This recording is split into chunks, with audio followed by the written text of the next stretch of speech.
اس میں اصولاً بات ثابت ہے کہ حضور پر سحر ہوا اور سحر کے یہ اثرات ہوئے، اور اس کے بعد اس طریقے سے وہ سحر جو ہے اس کے اثرات ظاہر کیے گئے۔ اب ان دونوں کو جمع کر لیجئے تو معلوم یہ ہوا کہ ان کا مدنی ہونا یہ بھی تقریباً ہر شک و شبے سے بالاتر ہے۔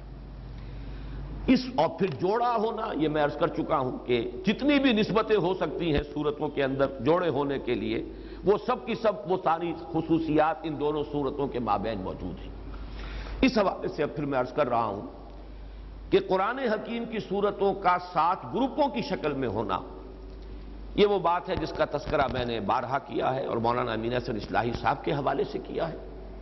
اور میں اس سے اتفاق رکھتا ہوں، اگرچہ جو دلیل انہوں نے قرآن سے دی ہے اس سے مجھے اتفاق نہیں ہے۔ وَلَقَدْ آتَيْنَاكَ سَبْعًا مِنَ الْمَثَانِي وَالْقُرْآنَ الْعَظِيمِ، اے نبی ہم نے آپ کو 7 دی ہیں دہرائی جانے والیاں اور قرآن عظیم عطا کیا۔ اس سورہ ہجر کی جو آیت ہے مولانا اصلاحی اس کو دلیل میں پیش کرتے ہیں کہ یہ 7 گروپ ہیں جن میں سے ہر گروپ ایک جوڑے کی شکل میں ہے، مکی صورتیں مدنی صورتیں ملا کر جوڑا بنتی ہے، وہ جو مکمل گروپ بنتا ہے۔ اس اعتبار سے اس آیت سے گویا کہ وہ دلیل لاتے ہیں قرآن سے۔ میں بات کو صحیح سمجھتا ہوں کہ 7 گروپ ہیں قرآن حکیم کی صورتوں میں، مدنیات و مکیات ملا کر، لیکن یہ ہے کہ اس آیہ مبارکہ کے بارے میں چونکہ ایک صحیح حدیث موجود ہے، حضرت ابی بن کعب رضی اللہ تعالیٰ عنہ کو حضور نے بتایا سورہ فاتحہ کی فضیلت بیان کرتے ہوئے کہ یہی ہے 7 من المثانی اور یہی ہے قرآن عظیم جو مجھے اللہ تعالیٰ نے عطا فرمایا۔ اور میرا یہ اصول ہے کہ جس معاملے میں صحیح روایت، مرفوع روایت صحیح ہو اور حضور صلی اللہ علیہ وسلم کا قول ہو، اگر یہ جمع ہو جائیں تو پھر ہمیں کوئی اور دوسری رائے اختیار نہیں کرنی چاہیے۔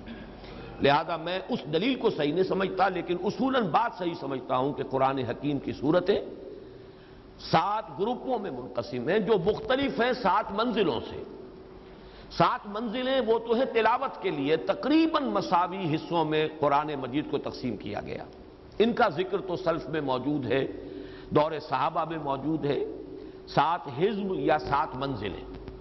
یہ تقریباً یوں سمجھیے 4 پارے، پونے 4 پارے، 4.25 پارے، اس طریقے سے، تاکہ جو شخص ایک ہفتے میں قرآن مجید ختم کر لینا چاہتا ہو، اور یہ صحابہ میں سے بہت سے حضرات کا معمول تھا اور اس کی تشویق اور ترغیب ہے، تو اس کے لیے یہ ہے کہ ایک حزب پڑھ لے، ایک منزل پڑھ لے ہر رات کو، ہر روز، تو گویا کہ وہ ہر ہفتے میں قرآن مجید ختم کر لے۔ اس میں بھی ایک حسن ہے، ایک بات تو یہ ہے، یہ چونکہ دور صحابہ سے ہے، ایسا نہیں کیا گیا کہ بالکل مساوی کرنے کے لیے سورتوں کو توڑ دیا جائے۔ اگر تو کہیں ہم کرتے تو شاید ایسا کرتے کہ قرآن حکیم کے اگر 900 صفحے ہیں تو 30 صفحے ہر، جیسا کہ پاروں کا معاملہ کیا گیا ہے، یہ جو ہے تصنیف، یہ تقسیم جو ہے بات کی ہے، یہ دور صحابہ میں اس کا کوئی ذکر نہیں۔ یہ تو جب پھر مسلمانوں میں وہ جوش جو ہے، جذبہ ایمانی کم ہوا اور مہینے میں قرآن ختم کرنے کی روایت پڑی کہ ہفتے میں ختم کرنے کے لیے تو بہت وقت چاہیے روزانہ، تو ہر مہینے میں ایک قرآن ختم کر لیا جائے، تب یہ 30 پاروں میں تقسیم کیا گیا۔ یہ دور صحابہ کی بات ہے، اور اس کے اندر وہ بے ڈھنگا پن صاف موجود ہے، نظر آ جاتا ہے کہ صورتیں توڑ دی گئی ہیں، صورتوں کی فصیلیں جو ہیں ان کو مجروح کیا گیا۔ بلکہ ہمارے ہاں تو ایسا بھی ہے، آپ کو معلوم ہے کہ سورہ ہجر کی ایک آیت جو ہے وہ 13ویں پارے میں ہے اور بقیہ پوری سورت جو ہے وہ 14ویں پارے میں ہے۔ اس درجے بھی کہنا چاہیے کہ اس کے اندر جو ہے ایک، بہرحال کوئی خوشگوار بات یہ نہیں ہوتی، جب بھی آدمی وہاں پہنچتا ہے تو بہت عجیب سا محسوس کرتا ہے۔ لیکن یہ جو حزب ہیں یا منزلیں ہیں، ان میں پوری صورتیں شامل ہیں، اور یہ اللہ تعالیٰ کی طرف سے ہے کہ وہ ان میں ایک عجیب ترتیب قائم ہوئی ہے۔ پہلی منزل میں سورہ فاتحہ کو علیحدہ رکھ دیجئے، وہ تو پورے قرآن حکیم کے لیے ایک بہت جامع دیباچہ ہے، تو اس کے بعد 3 سورتیں ہیں، سورہ بقرہ، سورہ آل عمران، سورہ نساء، اگلی میں 5 ہیں، تیسری منزل میں 7 ہیں، چوتھی میں 9 ہیں، 5ویں میں 11 ہیں، 6ٹھی میں 13 ہیں، یہ بالکل سیڑھی چل رہی ہے، 3، 5، 7، 9، 11، 13، اور آخری جسے حزب مفصل کہا جاتا ہے، آخری منزل سورہ قاف سے شروع ہوتی ہے اور ان معوذتین پہ آ کر ختم ہوتی ہے، اس میں 65 صورتیں ہیں، وہ بھی 13 کا ملٹیپل ہے، آخری جو 13 ہے، 13 پنجے 65، یہ جو عددی حسن پیدا ہوا اللہ کی طرف سے ہے۔ باقی یہ کہ اس میں پیش نظر صرف یہ ہے اس میں مکی مدنی کا کوئی علیحدہ سے معاملہ نہیں ہے، بلکہ یہ کہ تقریباً مساوی، میں تقریباً بار بار کہہ رہا ہوں، بالکل مساوی نہیں ہے، لیکن یہ کہ تقریباً مساوی ہو جائیں، تاکہ یہ کہ روزانہ ایک حصہ پڑھ لیں، ایک حزب، ایک منزل، ایک ہفتے میں قرآن ختم کریں۔ یہ ایک علیحدہ تقسیم ہے، اور وہ جو 7 گروپوں کی تقسیم ہے یہ مانوی تقسیم ہے، اور اس کی طرف مولانا امین احسن اصلاحی صاحب بھی کا ذہن جو ہے منتقل ہوا ہے۔ ظاہر بات ہے قرآن مجید کا معاملہ، جیسا کہ اس حدیث میں لا تنقضی عجائبہ، اس کے عجائب کبھی ختم نہیں ہوں گے۔ یہ نہیں سمجھنا چاہیے کہ بس سلف جو ہیں ہمارے وہ آخری بات تک پہنچ گئے۔ سلف کا تعلق چونکہ قرب ہے دور نبوت سے، لہذا مرفوع کوئی چیز اگر لے آئیں گے سلف تو ظاہر بات ہے وہاں تو ہمیں گھٹنے ٹیک دینے ہیں کہ وہ تو قول ہے محمد الرسول اللہ صلی اللہ علیہ وسلم کا، اور ان کا علم اللہ کا عطا کردہ ہے۔ وہ علم جو ہے ظاہر بات ہے عام انسانی علم نہیں ہے، بلکہ وہ تو اللہ تعالیٰ کی طرف سے رہنمائی اور وحی کے ذریعے سے وما ينطق عن الهوى ان هو الا وحی یوحی۔ باقی جہاں تک انسانی قیاس، انسانی اپنا خیال اور تصور، اپنی سوچ، اپنا فکر، اس میں ظاہر بات ہے کہ ہرگز نہیں سمجھنا چاہیے کہ سلف جو ہے بس حرف آخر ہیں ہمارے لیے قرآن مجید کے عجائب۔ اس کے تو یوں سمجھیے کہ سلسلہ ختم نہیں ہوگا، لوگ محنتیں کرتے رہیں گے، اور بہت سے پہلو ایسے آئیں گے سامنے کہ جن کی طرف شاید اس سے پہلے کسی کی نگاہ نہ گئی ہو۔ تو اگر اس میں مولانا اصلاحی صاحب نے اس ضمن میں خدمت کی ہے تو اللہ تعالیٰ انہیں اس کا اجر عطا فرمائے۔ جیسا کہ میں عرض کر رہا ہوں، مجھے اس سے اتفاق ہے کہ یہ 7 گروپ ہیں، ہر گروپ کا ایک مرکزی مضمون ہے، پھر ہر گروپ 2 حصوں میں منقسم ہے، اس لیے کہ اس کے شروع میں 1 یا 1 سے زائد مکی صورتیں ہیں، اور پھر اس کے بعد 1 یا 1 سے زائد مدنی صورتیں ہیں۔ اس مرکزی مضمون کا ایک رخ آ جائے گا مکی صورتوں میں، دوسرا رخ آ جائے گا مدنی صورتوں میں، اور وہ گویا کہ مل کر ایک مضمون کو بحیثیت مجموعی مکمل کر لیں گے۔ یہ جو 7 گروپ ہیں، ان میں سے پہلے گروپ اور آخری گروپ میں ایک ریسیپروکل نسبت ہے۔ پہلے گروپ میں سورہ فاتحہ صرف ایک سورت ہے مکی، کل 7 آیات، اور اس کے بعد 4 سورتیں ہیں مدنی طویل ترین، سورہ بقرہ، سورہ آل عمران، سورہ مائدہ، سورہ نساء، 6.25 پارے تقریباً آپ اندازہ کیجئے۔ تو یہ ہے کہ سورہ فاتحہ ایک اور اس کے بعد 6.25 پارے۔ اسی کی ریسیپروکل معاملہ جو ہے، اسی کی عکسی ترتیب نظر آ جائے گی اس آخری گروپ میں۔ اس آخری گروپ میں سورہ ملک سے لے کر سورہ اخلاص تک یہ 2 پارے بنتے ہیں تقریباً۔ یہ اس لیے کہ صرف 2 صورتیں اس میں سے نکال دیجئے تو 2 ہی پارے ہیں۔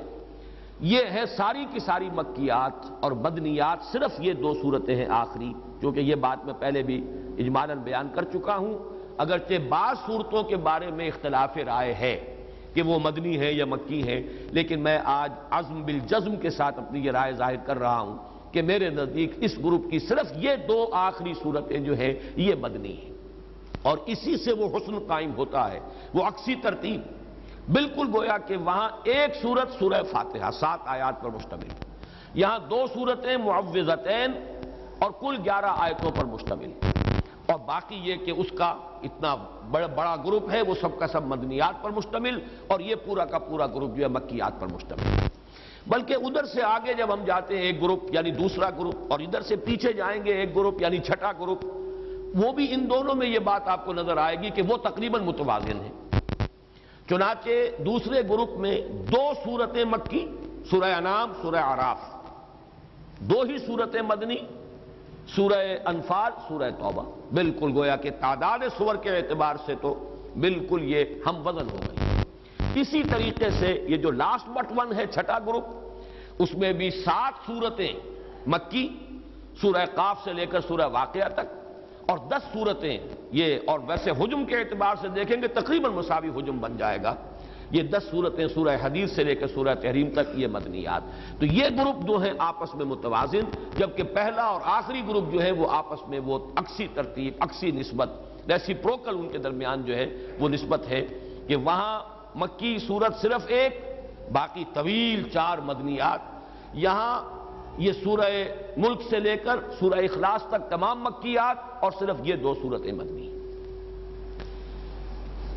بعض روایات میں معوذات کا لفظ بھی آیا ہے، حضور صلی اللہ علیہ وسلم کچھ تلقین فرماتے تھے،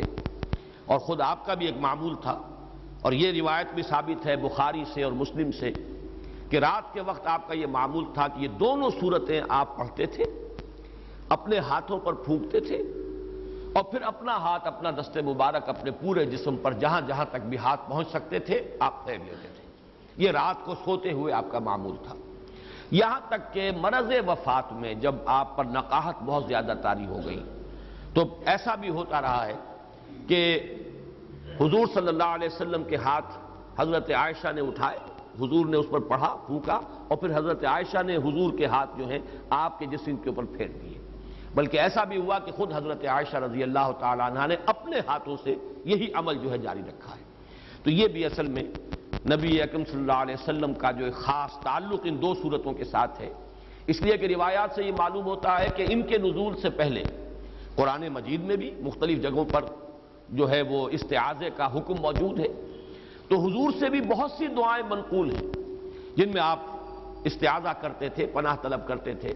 مختلف چیزوں سے۔ اعوذ باللہ، اللہم انی اعوذ بک من العجز والکسل ومن البخل والشح، مختلف جو ہے حضور سے روایات ثابت ہیں۔ وَنَعُوذُ بِاللَّهِ مِن شُرُورِ أَنفُسِنَا وَمِن سَيِّئَاتِ أَعْمَالِنَا، اب یہ تمام چیزیں جو حضور سے ثابت ہیں،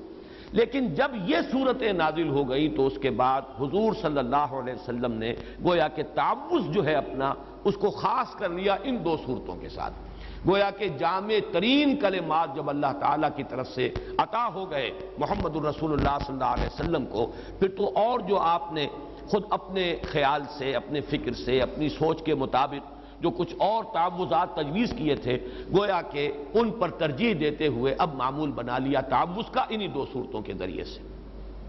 ایک شے اور بھی نوٹ کر لیجئے جو میں ابھی پہلا مضمون بیان کر رہا تھا، سورہ فاتحہ میں اور ان دو صورتوں کے مابین ایک عجیب نسبت بھی ہے، اول و آخر۔ ریسیپروکل ہونے کی نسبت جو ہے پہلے گروپ کی اور آخری گروپ کی وہ تو میں بیان کر چکا، لیکن وہ مکی اور یہ مدنیات، ان میں ایک عجیب نسبت ہے۔ سورہ فاتحہ کا نصف حصہ جو ہے، یہ میں دوبارہ انشاءاللہ سورۃ الناس میں یہ مضمون تفصیل سے بیان کروں گا اگلے درس میں۔ سورہ فاتحہ کے بارے میں وہ میں نے حدیث بارہا سنائی ہے، قسمت الصلاۃ بینی و بین عبدی نصفین، اللہ تعالیٰ فرماتا ہے میں نے نماز کو اپنے اور اپنے بندے کے مابین آدھا آدھا دو نصف میں تقسیم کر لیا، فنصف لعبدی وَلِعَبْدِ مَا سَأَلَ وَنِصْفٌ لِّی، آدھا میرے لیے ہے آدھا میرے بندے کے لیے۔ وہ جو نصف آخر ہے وہ ہے استعانت، ہدایت کی طلب، اہدنا الصراط المستقیم، آخری تین آیتیں تو اسی پر مشتمل ہیں، صراط الذین انعمت علیہم غیر المغضوب علیہم ولا الضالین۔ چوتھی آیت جو مرکزی آیت ہے سورہ فاتحہ کی، اس کے بھی دو حصے ہیں، ایاک نعبد و ایاک نستعین۔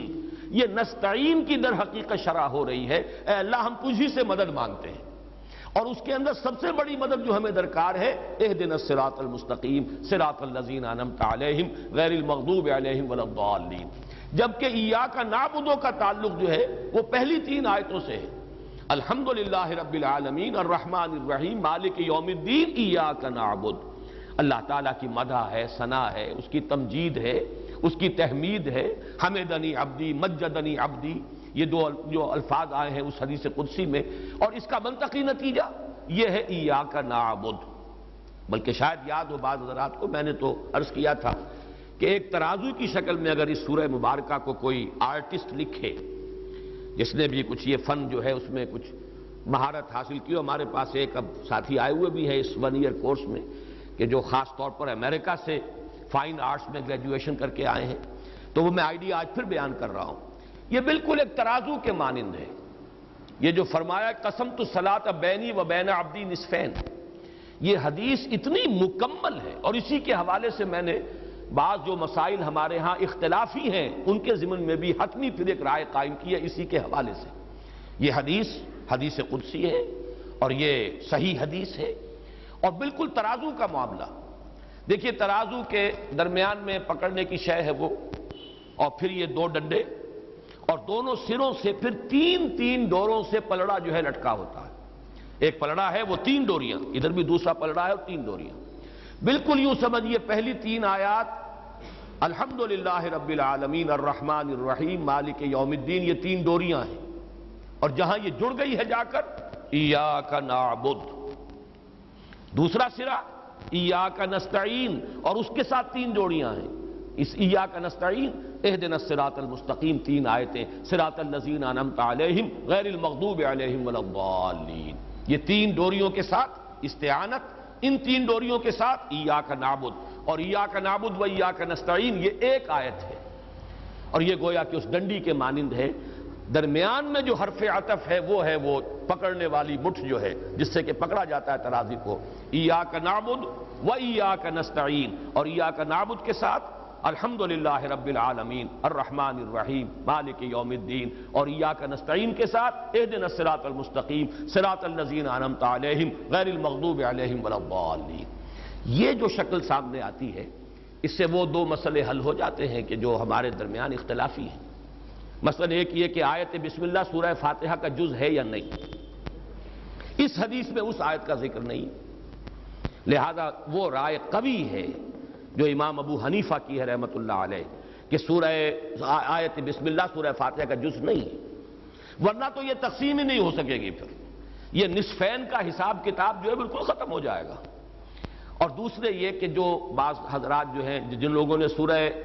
فاتحہ کا جز سمجھا ہے آیت بسم اللہ کو، وہ پھر آخری 2 آیتوں کو جوڑ کر ایک آیت سمجھتے ہیں، غیر المغضوب علیہم ولا الضالین سے پہلے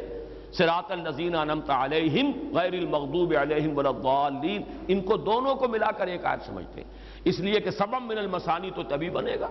یہ اجماعی ہے شے، اس پر اجماع ہے کہ آیتیں ساتھ ہی ہیں، اب آیت بسم اللہ شامل کریں گے تو ان 2 کو ایک کرنا پڑے گا، آیت بسم اللہ کو علیحدہ کر دیجئے، پھر توازن بھی ہو گیا، سیمیٹری بھی ہو گئی۔ ایاک نعبد کے ساتھ بھی 3 آیتیں جڑی ہوئی ہیں اور ایاک نستعین کے ساتھ بھی 3 آیتیں جڑی ہوئی ہیں، اور درمیان میں حرف واو ہے جس نے کہ اس پوری صورت کو نصفین میں تقسیم کر دیا۔ اس وقت تو خیر یہ باتیں تفصیل سے اس وقت آ گئی سامنے تو میں نے عرض کر دی، لیکن اصل بات کیا بتانی ہے، اصل میں استعانت اور استعاذہ بالکل ایک شے۔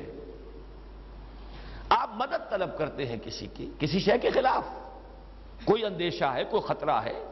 کوئی آپ کو کسی سے ڈر ہے، خوف ہے، اسی کے خلاف آپ کو مدد چاہیے۔ استعانت، استعاذہ ایک ہی شے کے 2 رخ ہیں۔ آپ پناہ میں آ رہے ہیں کسی اندیشے سے، کسی خطرے سے، کسی خوف سے، کسی مضر شے سے، تو استعانت اور استعاذہ در حقیقت ایک ہی تصویر کے 2 رخ ہیں۔ تصویر کا وہ رخ استعانت کے لفظ کے عنوان کے تحت وہ سورہ فاتحہ میں آ گیا، ایاک نستعین اہدنا الصراط المستقیم صراط الذین انعمت علیہم غیر المغضوب علیہم ولا الضالین، اور استعاذہ یہ ہے کہ جو ان 2 صورتوں کا مضمون ہے، قل اعوذ برب الفلق قل اعوذ برب الناس۔ اس طرح اول و آخر قرآن کے مابین ایک بہت گہری مناسبت ہے۔ باقی آخری سورت جو ہے سورۃ الناس، اس کا تو بہت ہی گہرا رشتہ ہے سورہ فاتحہ کے ساتھ، وہ انشاءاللہ میں اگلے درس میں بیان کروں گا۔ میرا یہ خیال ہے کہ تمہیدی باتیں یہ کافی ہیں، اب آئیے کہ ہم اس سورہ مبارکہ کا لفظ بلفظ مطالعہ شروع کریں۔ قل اعوذ برب الفلق، کہیے میں پناہ میں آتا ہوں یا پناہ طلب کرتا ہوں فلق کے رب کی۔ اس میں جہاں تک اعوذ کا تعلق ہے وہ میں بیان کر چکا، اعوذ باللہ من الشیطان الرجیم، یہ تو گویا کہ ہم ہر وقت جب قرآن پڑھتے ہیں تو اس لفظ کو استعمال ہی کرتے ہیں، وہی لفظ ان دونوں صورتوں میں آیا ہے۔ رب کے لفظ کے بارے میں اگرچہ یہ تو لفظ وہ ہے کہ جو قرآن مجید میں بہت مرتبہ آیا ہے، اور اس کے مفہوم کے بارے میں بھی مختلف اعتبارات سے گفتگو ہوتی رہی ہے، لیکن میں اسے اگلی سورت کے درس کے ساتھ، جیسے کہ سورہ اخلاص کے ساتھ میں نے لفظ اللہ پر کچھ تفصیلی گفتگو کی تھی، تو لفظ رب پر انشاءاللہ سورۃ الناس، قل اعوذ برب الناس ملک الناس الہ الناس، اس لیے کہ وہاں یہ 3 نسبتیں جو اللہ کے اور ہمارے مابین ہیں، اللہ ہمارا رب ہے، اللہ ہمارا ملک ہے، اللہ ہمارا الہ ہے، ان تینوں نسبتوں میں خود آپس میں کیا نسبت ہے، کیا ربط ہے، یہ چونکہ مجھے اگلے درس میں بیان کرنا ہے، لہذا لفظ رب کے بارے میں یہاں کچھ عرض نہیں کروں گا۔ البتہ لفظ فلق جو ہے بہت توجہ کا طالب ہے۔ فلق سے مراد کیا ہے؟ لغت میں اس کا مفہوم ہے کسی چیز کا شق ہو جانا، پھٹ جانا، اور فلق مصدر ہے، اور ایک رائے یہ ہے کہ بعض اوقات مصدر کی شکل میں اس میں مفعول بھی آتا ہے، پھٹی ہوئی شے یا کسی شے کے پھٹنے سے برآمد ہونے والی شے، مفعول، اس معنی کے اندر بھی اس کو لیا گیا۔ قرآن مجید میں سورہ انعام میں یہ 2 اعتبارات سے اللہ تعالیٰ کی شان بیان ہوئی ہے، اللہ فالق ہے فالق الحب والنوا، وہی ہے کہ جو گٹھلیوں کو اور دانوں کو پھاڑتا ہے. یعنی گٹھلی، آم کی گٹھلی، اس سے ہم بہت زیادہ متعارف ہیں. وہ پھٹتی ہے، اس میں جو اندر وہ بیج کی شکل ہے اس کی، پھر اس میں سے 2 پتیاں برآمد ہوتی ہیں. تو یہ فلق ہے، پھٹنا اس گٹھلی کا اور اس میں سے پتیوں کا برآمد ہونا. اسی طریقے سے جو بھی دانہ ہے، چنے کا دانہ، گندم کا دانہ ڈالیے اس کو زمین میں، تو اس کے بعد وہ دانہ پھٹتا ہے، اس میں سے پتیاں نکلتی ہیں. تو فالق الحب والنوا، اللہ تعالیٰ ہی ہے پھاڑنے والا دانوں اور گٹھلیوں کا. اور فالق الاصباح، صبح کو پھاڑ کر برآمد کرنے والا، یعنی رات کی تاریکی کے پردے کو چاک کر کے اور صبح کی روشنی کو برآمد کرنے والا. سپیدہ سحر جب نمودار ہوتا ہے تو رات کی تاریکی، بالکل واقعہ یہ کہ دھاری جب نمودار ہوتی ہے تو بالکل ایسے ہے کہ جیسے کوئی سیاہ چادر تھی اسے پھاڑ دیا گیا ہے اور اس کے درمیان میں سے وہ روشنی جو ہے وہ ظاہر ہو گئی. تو چونکہ خاص طور پر یہ لفظ صبح کے طور پر بھی آیا، لہذا عام طور پر لوگوں نے ترجمہ کیا ہے قل اعوذ برب الفلق، کہو کہ میں پناہ میں آتا ہوں صبح کے رب کی. صبح کے لفظ سے عام طور پر اس کو خاص کر دیا گیا، لیکن یہ کہ جن لوگوں نے زیادہ گہرائی میں اتر کر اس کا ترجمہ کرنا چاہا ہے، مثلا مولانا اصلاحی صاحب نے کوشش کی ہے نمودار کرنے والے رب کی پناہ میں آتا ہوں. ہر شے کا جو نمودار ہونا ہے وہ کسی شے کے پھٹنے کے بعد اس کا ظہور ہوتا ہے. رات کی تاریکی کا پردہ پھٹا، چاک ہوا، صبح نمودار ہو گئی. گٹھلیاں پھٹی، اس میں سے پودا برآمد ہو گیا. دانہ پھٹا، اس میں سے پودے کی شکل نکلی. اس اعتبار سے اسے صرف صبح کے ساتھ خالص کر لینا. اصل میں جن حضرات نے صبح کے ساتھ اسے خاص کیا ہے وہ غاسق کا لفظ جو ہے آگے جو آ رہا ہے تیسری آیت میں، من شر غاسق، چونکہ وہاں مراد عام طور پر لی گئی ہے رات جب کہ چھا جائے، تاریک ہو جائے. لیکن اس میں بھی کلام ہے، اس میں بھی اختلاف رائے ہے، وہ میں بعد میں عرض کروں گا. تو میرے نزدیک اصل میں یہ ترجمہ کہ ہر شے کا نمودار کرنے والا، یہ اس کی جامعیت کو چونکہ ملحوظ رکھ رہا ہے لفظ فلق کی، اس اعتبار سے بہتر ہے. البتہ یہ کہ اس کے ساتھ ہی ایک تو فقہ اللغہ کے میں نے بعض اوقات جو ہیں کچھ اشارات میں کرتا رہا ہوں کہ عربی زبان میں جو قریب المخرج حروف ہوتے ہیں، پھر جن کے اصل جو مادے ہوتے ہیں سے حرفی وہ قریبی ہوتے ہیں، ان کے مفہوم میں بھی بڑا قرب ہوتا ہے. چنانچہ یہ خلق اور فلق، ان دونوں کے اندر بھی بڑی گہری نسبت ہے. اصل میں تخلیق ہے اس شے کا نام. یعنی اس کو بہت خوبصورتی سے بات جو ہمارے فلسفی اور متصوف ذہن رکھنے والے مفسرین نے، انہوں نے بڑے خوبصورت الفاظ استعمال کیے. پردہ عدم کو پھاڑ کر وجود کو سامنے لانے والا، وجود عطا کرنے والا، یہ در حقیقت فلق جو ہے. اور خلق، مخلوقات کل جو ہیں وہ پردہ عدم سے ظاہر ہوئی ہیں، پردہ عدم کو چاک کر کے مخلوقات کو پیدا کرنے والا. اس اعتبار سے خلق اور فلق، یہاں 2 آیتوں میں قل اعوذ برب الفلق من شر ما خلق، اس میں جو ایک صوتی آہنگ ہے وہ بھی پیش نظر رکھے، اور معنوی اعتبار سے بھی ان میں بہت قرب ہے. اور اس کے ساتھ ہی نوٹ کر لیں کہ فلق کے ساتھ عربی زبان کا صرف رے آیا ہے لام کی بجائے. فرق کے معنی بھی پھاڑنا ہے. تفرقہ، پھٹ جانا، علیحدہ ہو جانا، جدا ہو جانا. فرق کے معنی بھی پھاڑنا ہے. اسی طریقے سے خلق میں لام کو رے سے بدل دیجئے خرق کے معنی بھی پھاڑنا ہے. فخرقہا، جو سفینہ میں حضرت موسیٰ علیہ السلام اور وہ جو بزرگ تھے جن کے لیے عام طور پہ نام خضر لے دیا جاتا ہے علیہم السلام واللہ عالم،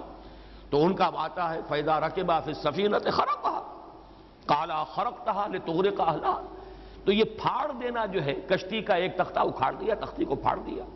تو خلق اور خرق اور فلق اور فرق یہ گویا کہ تقریباً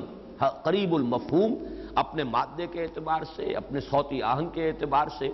تو یہ چیزیں جو ہیں عربی زبان میں خاص طور پر اس کا ایک میتھمیٹیکل انداز ہے، اور اس سے بھی کچھ چیزوں کی اصل حقیقت پر، کچھ الفاظ کی اصل معانی پر، ان کے باطن میں پر ایک روشنی پڑتی ہے. اسی لیے یہ ایک علیحدہ فن ہے جس کو فقہ اللغہ کہا گیا ہے.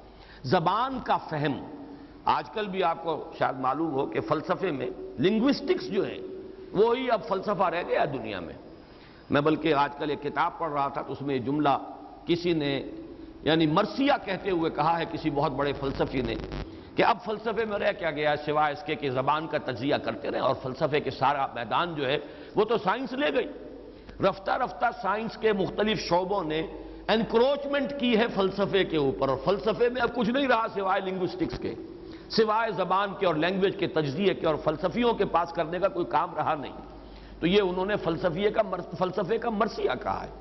بہرحال یہ فقہ اللغہ جو ہے، زبان کا ایک تجزیہ اور زبان کے گہرائی میں اتر کر اس کی حقیقت کو سمجھنا، اور یہ عربی زبان میں خاص طور پر یہ جو 6 حرفی مادے ہوتے ہیں، ان میں جو قرب ہے اور مناسبت ہے، مشابہت ہوتی ہے، اس سے ان کے مفہوم اور معنی پر ایک باطنی روشنی پڑتی ہے۔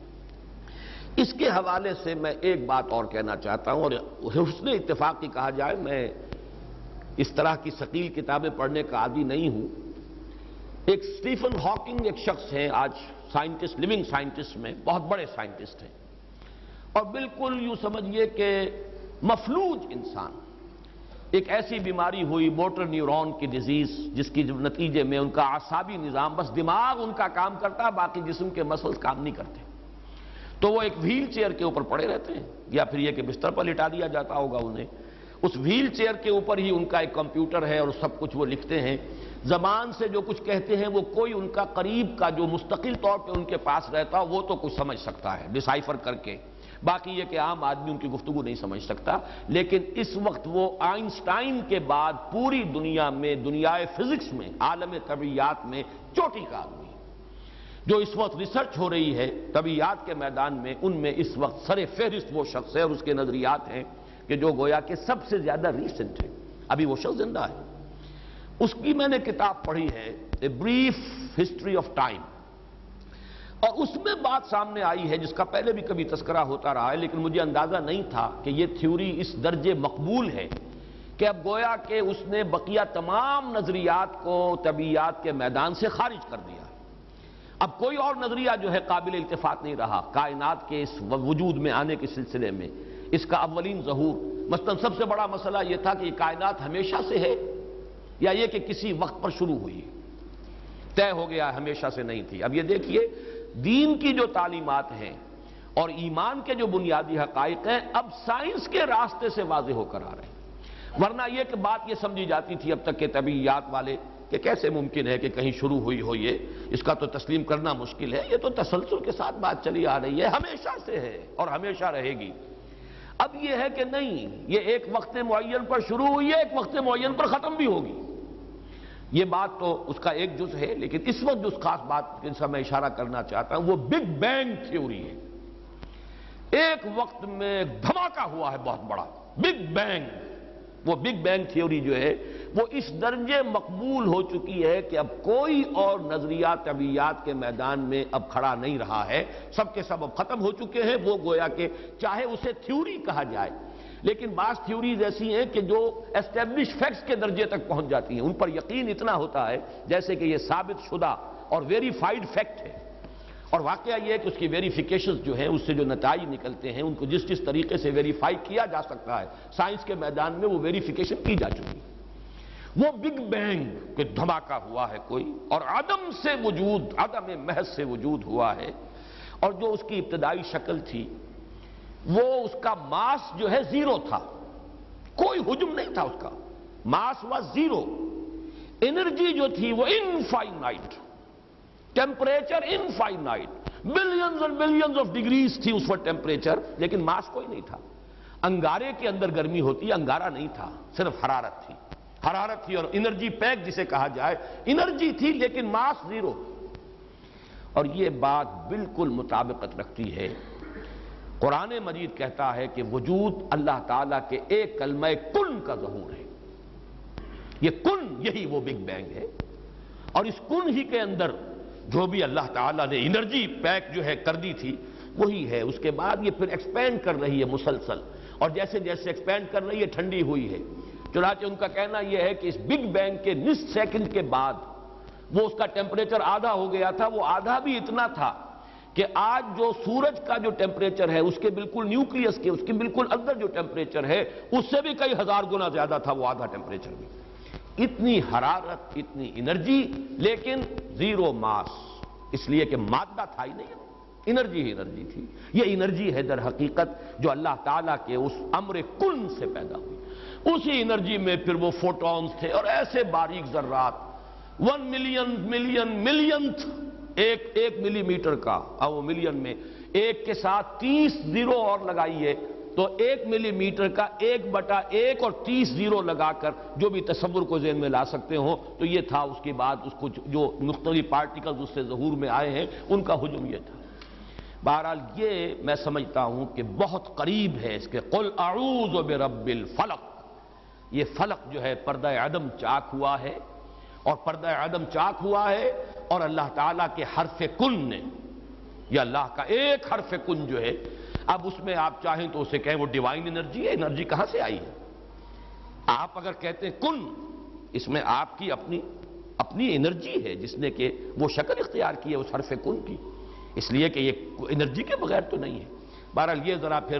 تھوڑا سا دور چلا جائے گا معاملہ، لیکن حرف کن میں اللہ تعالیٰ نے جو بھی انرجی ودیت کر دی تھی، جس کے بارے میں آج کی سائنس یہ کہہ رہی ہے کہ اس کا ماس 0 تھا